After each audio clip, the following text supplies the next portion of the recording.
এই ভিডিওতে আমরা দেখব আইএসপি সফটওয়্যার থেকে কিভাবে ডেল্টা পিএলসিতে প্রোগ্রাম ডাউনলোড এবং আপলোড করতে হয়। সো আপনি ডিভাইস ম্যানেজারে এসে আপনি দেখবেন যে আসলে ইউএসবি সিরিয়াল এই ড্রাইভারটা আছে কিনা।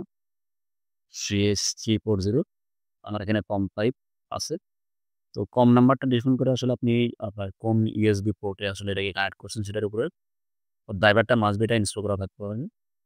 তো এটা থাকার পর আমরা যেটা করব, আমরা আমাদের যে কমজা সফটওয়্যারটা এটাকে আমরা ওপেন করে ধরুন এটাকে ডিলিট করলাম। আমরা এখানে অ্যাড আসবে। ড্রাইভের ওয়ানটাই থাক। আর টাইপটা এখন আমরা চুজ করব RS232 এই যে এই ড্রাইভারটা। আমরা এই কেবলটা দিয়ে আসলে ঘুমাই করতেছি। এখানে রাখবো আমরা। রাখার পরে এখানে আর কোথাও চেঞ্জ করার দরকার নাই। আপনি জাস্ট এখান থেকে ওকে ক্লিক করবেন। এটা রানে থাকবে। এই যে মিনিমাইজ করবেন। দেন আইএসপি সফটওয়্যারে এসে এটা সরাসরি এখানে চলে আসবেন।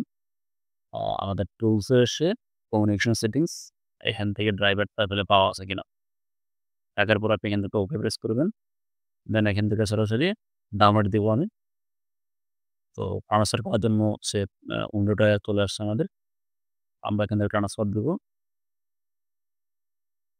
সিপিইউটা বর্তমানে রান মোড আছে, এটাকে স্টপ করতে হবে। ওকে, প্রোগ্রামটা যাচ্ছে।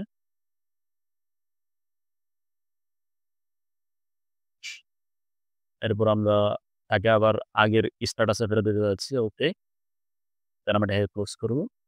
ক্লোজ করে আমি যদি এটাকে অনলাইন করি,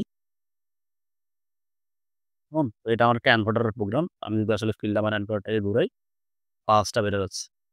এভাবে আমরা প্রোগ্রাম ডাউনলোড করব। প্রোগ্রাম আপলোড করার ক্ষেত্রে যেটা করতে হবে সেটা হচ্ছে আমরা এখান থেকে অফলাইনে চলে আসি। দেন ফাইলে এসে একটা নতুন প্রজেক্ট নিই। ইয়েস। তো আমরা পিএলসিটা এক্স2 রাখবো। এখান থেকে ওকে প্রেস করব। দেন প্রোগ্রামে আমরা একটা নিউ একটা প্রোগ্রাম ব্লক ওপেন করব। ওকে। এখন কনভার্টটা মাস্ট বি রান থাকতে হবে। এখানে RS232 ড্রাইভারটা থাকতে হবে। এখন আমরা যেটা করব, জাস্ট টুলসে এসে কমিউনিকেশন সেটিং ড্রাইভার 1টা অলসো একে ফাইন। এটা 0 থাকতে হবে অ্যাড্রেস থেকে না? ওকে দিব। এখন ক্লিক করব আমরা আপলোড। ইয়েস। তো প্রজেক্টের নাম কি দিবেন? এটাই আমি এই নামটাই রাখলাম। ওকে প্রেস করব। আমি এখান থেকে এই উইন্ডো থেকে আমরা করব ট্রান্সফার।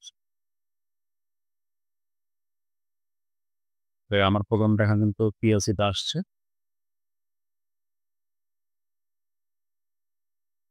সো আমি দেখুন এটাকে যদি ওপেন করি আমার প্রোগ্রামটা কিন্তু চলে আসছে। এখন এটাকে আমি সেভ করে রাখতে পারি। অনলাইন মোড করে দেখতে পারি। তো এভাবে আমরা খুব সহজে আইএসপি সফট ইউজ করে আমাদের ডেল্টা পিএলসি তে প্রোগ্রাম আপলোড এবং ডাউনলোডের কাজ শুরু করতে পারবো।